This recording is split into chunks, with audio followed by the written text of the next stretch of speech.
What's up, Ryan? Sylvester's going to hell, but when we're watching his shorts, I feel like I'm the one in hell. Help! No more Sylvester! Are you okay? Yeah, it just, we watched the short this week, we're gonna get to it about Sylvester going to hell, but when I watch that stupid fucking cat, I feel like I'm in hell. Because he won't grab the stupid bird. I feel like I'm in a comedy lounge, and you're up on stage telling me your Looney Tunes themed jokes, but nobody else in the audience is that familiar with Looney Tunes on that intimate of a level. But I am, so I'm sitting in the back and I'm like, yeah, woo. She gets it. She gets it. So, this is Looney Duels, right? I think so. Am I in the right set? Yeah. I think I'm in the right set. This is a podcast where we talk about Looney Tunes characters and their incredible abilities, skills, talents, hopes, dreams, pretty much everything at this point. Yeah. Anything that would matter. Anything that would matter when we throw them all together in a big jar and shake it up and see what happens. We watched some pretty interesting ones this week, I would say. We did. Right? Uh-huh. It was a good week.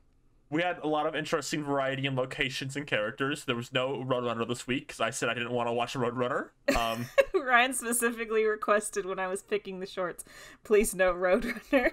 and we narrowly avoided probably a mid-Sylvester short by watching one where he goes to hell. Yes, that's true. So we had a short. I had written it down. I went onto, we're not sponsored by them, but boomerang.com, the terrible, hard to navigate, impossible streaming site that it has. And in the recommended was a short called Satan's Waitin'. And we both went, wait, what's that? we had to watch it. Yeah, we both would have much rather wanted to watch it, and it was worth it, I would say. It was a good one. It was a good, actually interesting take on the Sylvester universe. Yeah, the SU, as you know, true Looney Tune heads call it. Mm-hmm. So what happened in that one? So in this exciting short, Sylvester the cat you'll never guess what he's doing. You'll never guess. Is he chasing Tweety Bird around, maybe? You got it. He's chasing Tweety Bird around. And then after a stunt incident, he falls to his death off a building. I was a little confused about this at first because I feel like Sylvester the cat has survived much worse than this. If I'm being honest, I think a fall out of a building is nothing. This kills him, right? Straight up. Yeah. And as he rises, his ghost rises from his body after he fucking dies. He walked up to an elevator to go to heaven, but there's something blocking him, so he can't. And then he notices the elevator to hell. So first of all, let's take this in. Sylvester the cat is canonically going to hell when he dies. Okay, I want to just take a moment here. Why? Why is Sylvester? I know we hate Sylvester and think he kind of sucks, but what about Sylvester's actions has earned him a seat in hell? Exactly. Now, I know how we feel about Tweety Bird. We hate him and want him to die. But Sylvester the cat is trying to murder that bird every day. Yeah, but he's a cat. He's not man, so it's not like he's sinning. He's trying to get a little dinner. He's hungry. I guess, the fact that heaven exists at all in this universe really adds a lot because if it would just one thing if he was just going straight to hell, hell was the only end for anyone in this universe, but there is a heaven and Sylvester is not going there. Elmer went there. Elmer did go to heaven. Which I think has another layer because Elmer Fudd is also trying to commit murder every week. So I don't know where the line starts or ends for murder. So Elmer's okay with murder. Elmer murder is okay, but Sylvester murder is worthy of hell. So clearly Sylvester has done something else to be deemed hell worthy. Maybe it's the lengths he goes, right? He is scheming. He is being maniacal. That's true. And he's a big, mean cat. Maybe there's different laws for humans and cats, Elmer Fudd has it never bothered anyone else really when he's trying to murder Bugs Bunny. Sylvester's always bothering other people. That's right. He like knocks out people and like harasses other people. If he could hurt Granny, he would. Yeah. But she's too powerful. Oh no, he can't even try. He's a fucking idiot. Another thing the short established, besides the big thing, which is that Sylvester's going to hell, and that he deserves it apparently, is that Sylvester has 9 lives. There's a Satan character who is a bulldog, which I guess means Satan is now a canon Looney Tunes character of who we have to figure out the stats for. I mean, God is a character. We've already established that. He's friends with Elmer Fudd, but Satan is here too. And I don't know if this is specifically like animal Satan or this is everyone's Satan, but only time will tell. But he is just like laughing it up when Sylvester shows up. He thinks it's hilarious. He's like, but you got 9 lives, so get back in there, champ. Murdering. Yeah. There's something to discuss. We've discussed in the past. Tweety Bird seems to kill Sylvester in these shorts a lot, right? That's true. Yeah, he does. Could it be Sylvester keeps coming back because he has these 9 lives? Well, there's been shorts where he's died multiple times, or like in the Elmer versus Sylvester short, you see like other Sylvester spirits, right? Like way more than 9. Maybe he doesn't just have 9. Maybe because when the short ends, it's when he loses his last life, but it just kind of cuts off from there. What if he has like an infinite amount of lives? Yeah, what if Sylvester's somehow cheating the system, and every short he wastes his 9 lives because he's fucking stupid, and then somehow he cheats the system to come back with 9 more each and every time?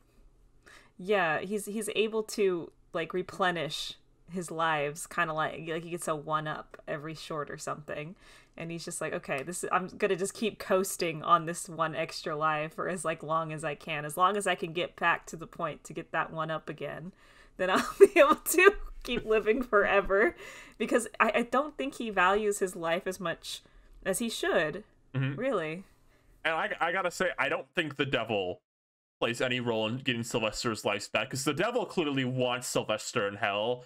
There's clearly like another being at play, some sort of other kind of entity at play that allows Sylvester to come back.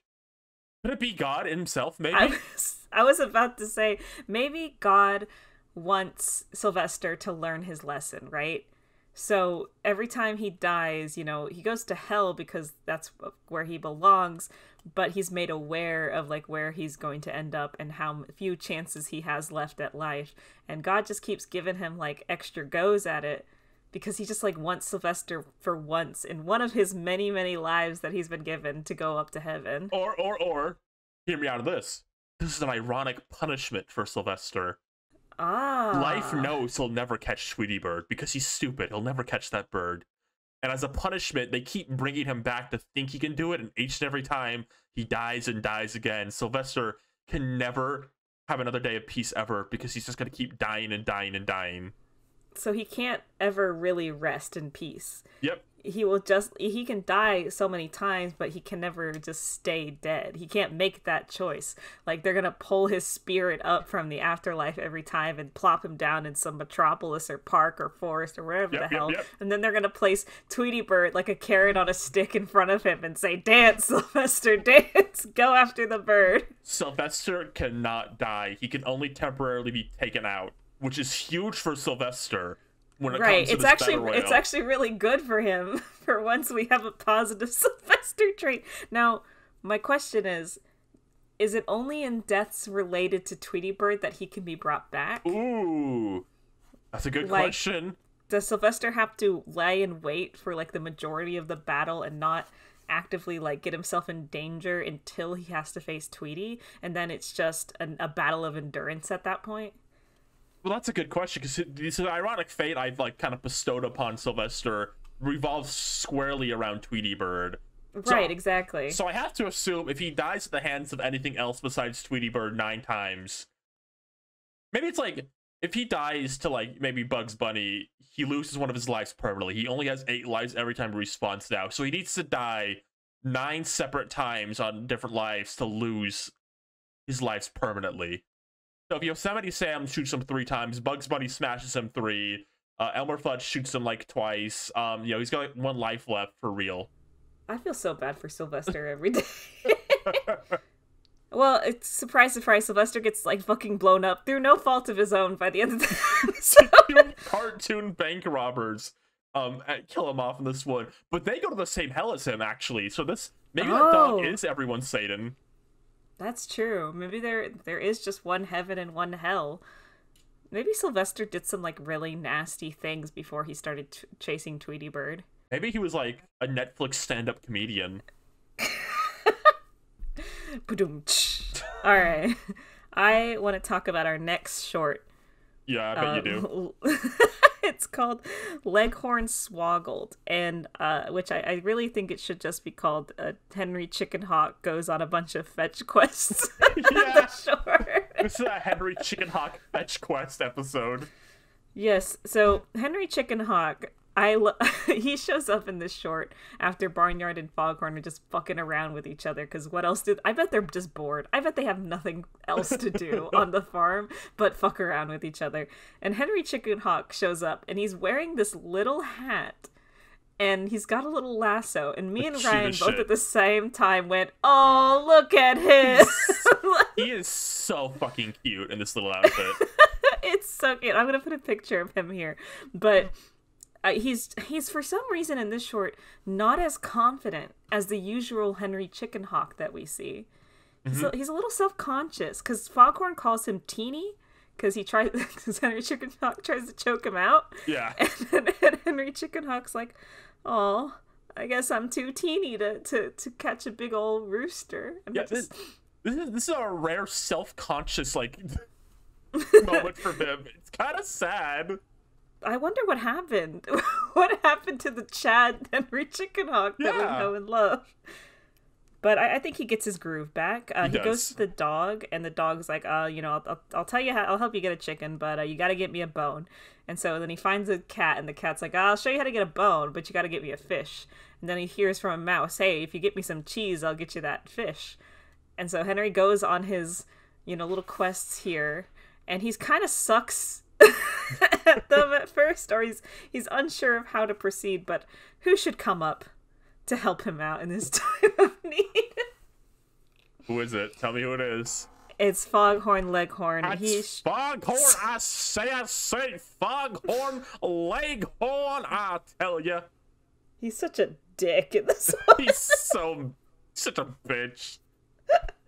Because Henry Chickenhawk's trying to get cheese from a mousetrap, and Foghorn's like, you fucking idiot, let me show you how to do it. And he ends up getting, like, his finger snapped in it, and he's so...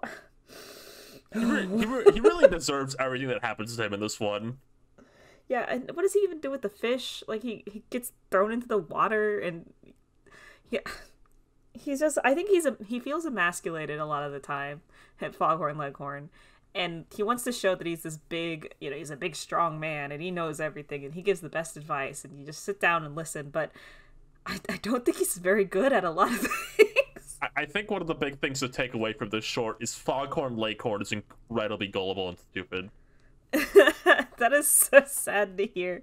But he is. He is too.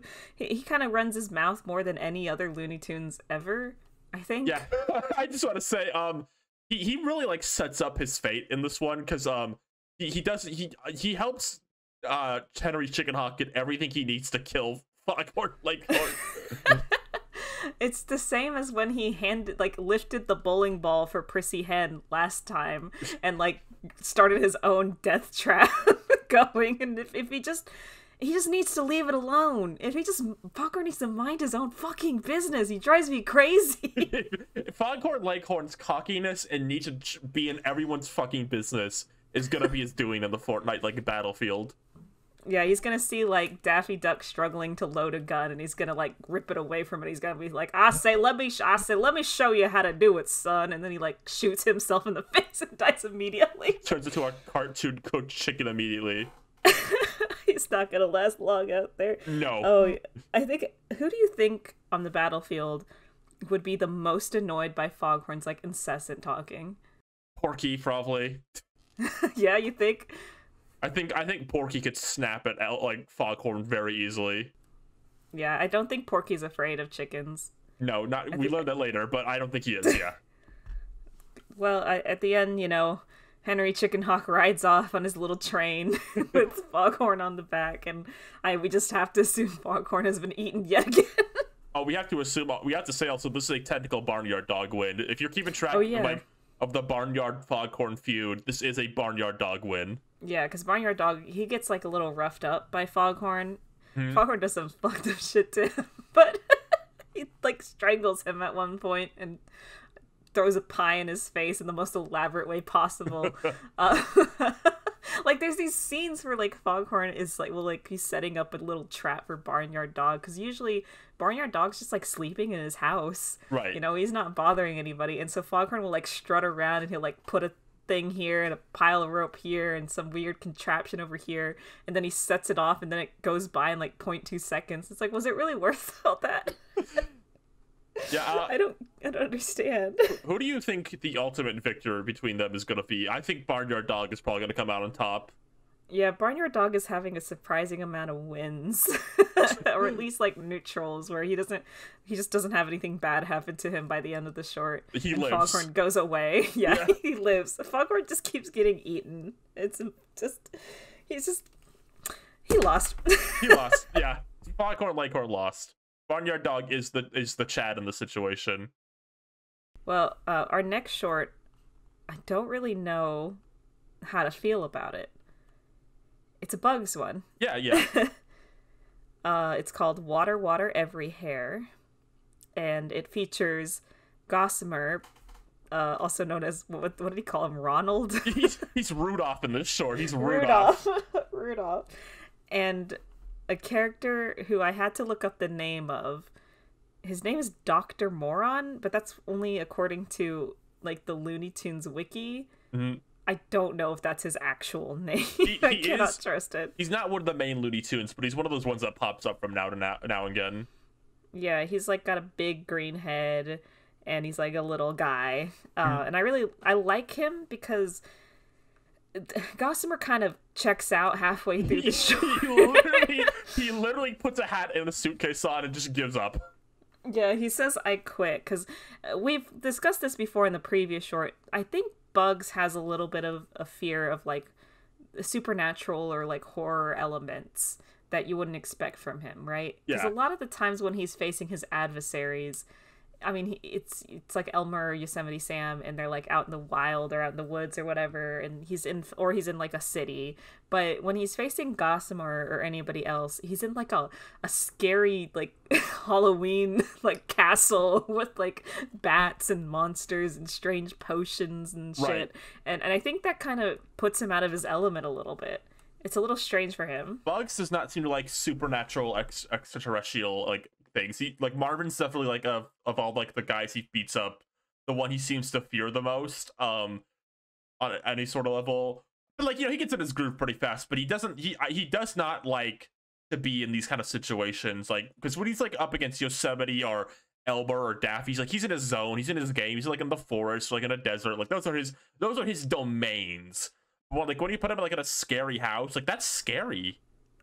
Yeah, he'll win, but he's not gonna like it. He's not really having like the best time he could be having. He does unleash, what did you call it? His gay ability?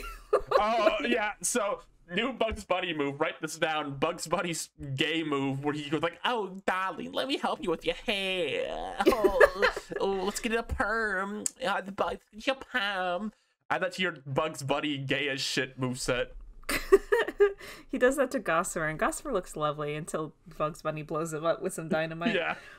But when Gossamer checks out, Bugs Bunny, like, he puts on like some vanishing cream or something so he could be invisible. They love doing that in these old cartoons, so they don't have to draw the character. So much budget. Yeah, and like Dr. Moron almost immediately, like, 'cause he shows back up, because he was really only in the beginning. He shows back up and immediately uncovers Bugs, and Bugs is like freaked out by him. Like, he does not like Dr. Moron at all. No. And if it wasn't for just a errant axe throw on Dr. Moron's part that totally like ruins his plan, he might have had a good chance at getting Bugs Bunny. Right. Honestly, he's kind of a a sleeper hit here, you know, Dr. Moron. He's come the closest, I think, out of anyone to doing Bugs in so far. But unfortunately, life itself prefers Bugs Bunny over Dr. Moron, so Bugs Bunny does come out top. Yes, Bugs Bunny gets away, but I guess that's considered a win because Dr. Moron wanted to use his brain for a robot, and he didn't get to in the end. But Dr. Moron doesn't, like, really get any harm done to him. He, like, falls asleep. That's about it. But it's a win. It's a barely win, but it's a win. Yes, but I think we have to look out for this guy. This guy is surprisingly pretty scary, pretty sneaky.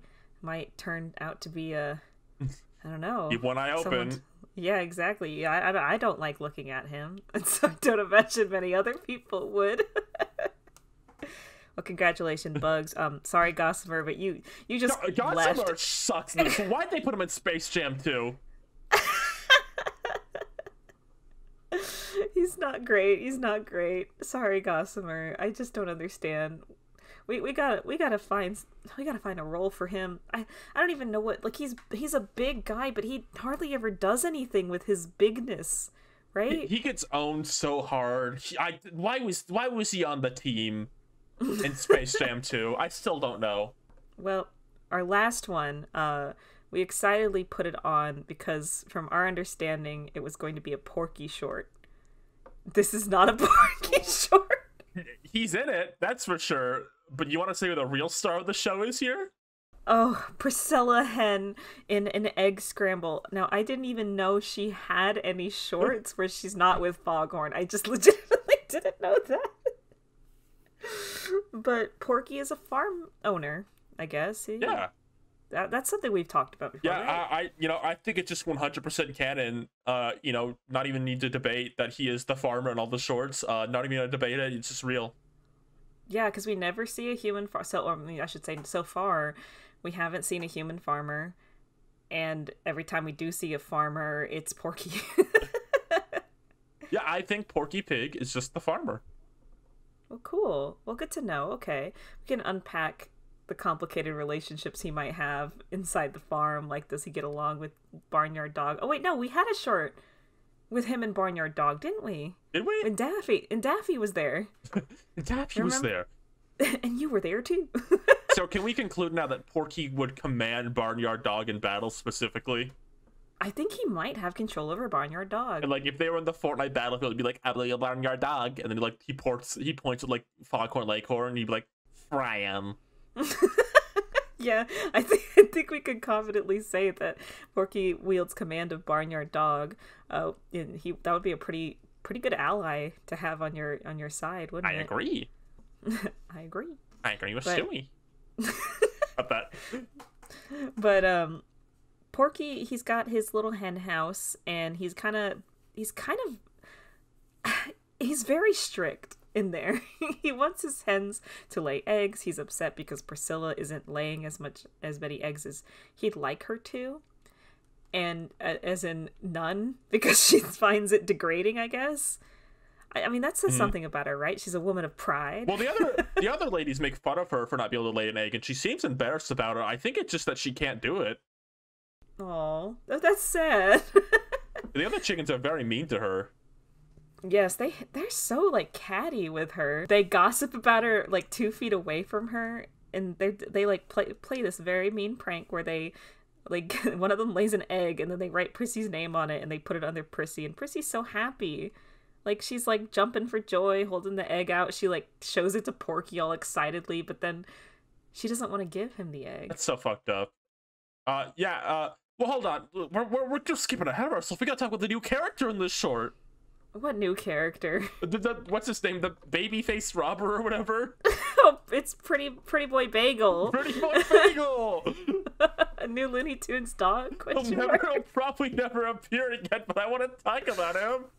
Pretty Boy Bagel is so awesome. He's like a character.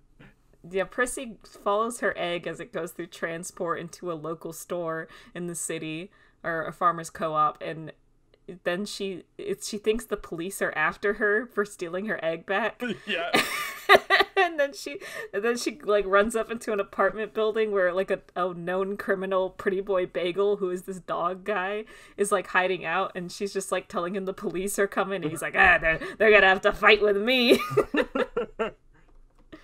And she's touched because she thinks that he's helping her out with her egg situation. And he's not.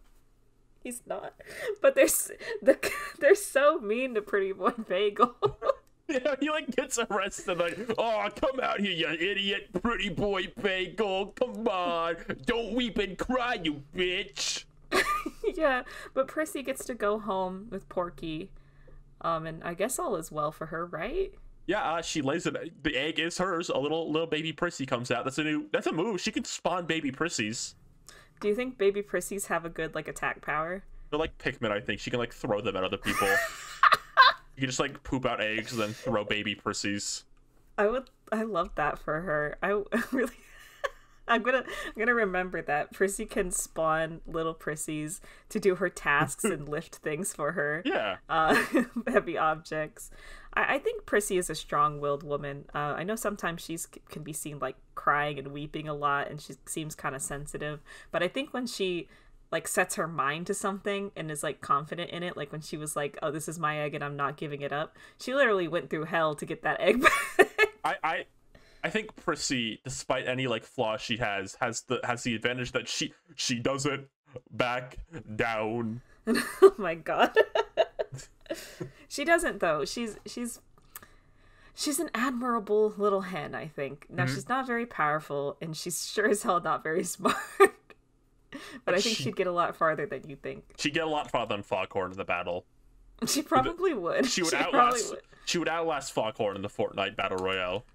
Foghorn would see her and she's like shooting back at some like enemies, and he would like take her gun from her and be like, "Nah, you're doing it all wrong." And then he would get ambushed and killed immediately, and she would just run away. She'd be like, "Oh my!" Yeah, exactly.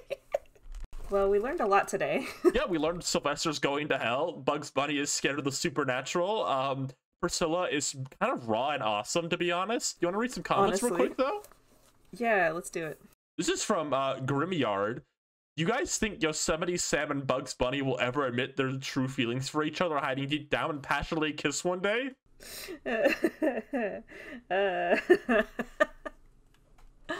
You know, I wasn't gonna say it, but I was noticing a little tension between them. I think there's something there. Ooh. A little spark. You think so? Just a little spark. You know, just a heat. They might have like a heat of the moment, you know, kind of interaction.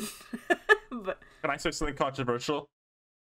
I think it's one-sided. I don't think Bugs returns the favor on Sam's part. Oh. I think Sam is lusting after him secretly, but I don't think Bugs would ever feel the same. It's so sad, but it's probably true. Oh, Sam, I'm in your corner, man. Just tell him how you feel. When Bugs is like holding him, like when they're like kind of playing around, he's like blushing. He's like, "I never want this moment to end." But it ends. Unfortunately, they have to go back to the daily tasks they do. And Yosemite Sam pulls out his gun, knowing what's happened, but he knows he wants more. And Bugs doesn't give a shit. Yeah, Bugs could care less. He's got a lot of options. Here's another one. This is from Eve. This is an interesting one. Which pair of classic Looney Tunes rivals do you think knows and understands each other the best? I'm gonna say that none of Bugs is, unless we count Daffy. I feel like I was gonna say, if you count extended Looney Tunes media beyond the classic shorts, I think Bugs and Daffy would be my answer. But if we're not, I don't think they would. Right. I honestly also think that like Barnyard Dog and Foghorn also kind of get what their whole deals are, but that's mostly because neither of them are very complicated. Like they know what they're up to. They like have a deep-seated hatred for each other, and it's just like something engraved in them that they're never gonna get out of. What about Porky and Daffy? Was that possible? They because they're the oldest now of like the rivals we've like kind of faced. And like they kind of know each other's shticks. They know what they're always getting into with each other. I think we have seen some moments where like Porky is so like over Daffy almost immediately, almost like he just automatically knows like Daffy is full of shit. and that this has to stop now. Yeah, I don't know. Yeah, like I think you're right. If we're counting like extended Looney Tunes media, Bugs and Daffy are like the tightest. They know everything about each other. But yeah, Daffy and Porky, that's basically what Back in Action is about. But Daffy and Porky is a strong contender for that as well. Yeah, that's a good one. Good questions. Well, looks like we're. Oh, Lou, I don't know if you noticed this, but we're currently on a roller coaster to hell. I think we died in the middle of the show. Ah, no. Jeez. Fuck! I always knew this was gonna happen. God.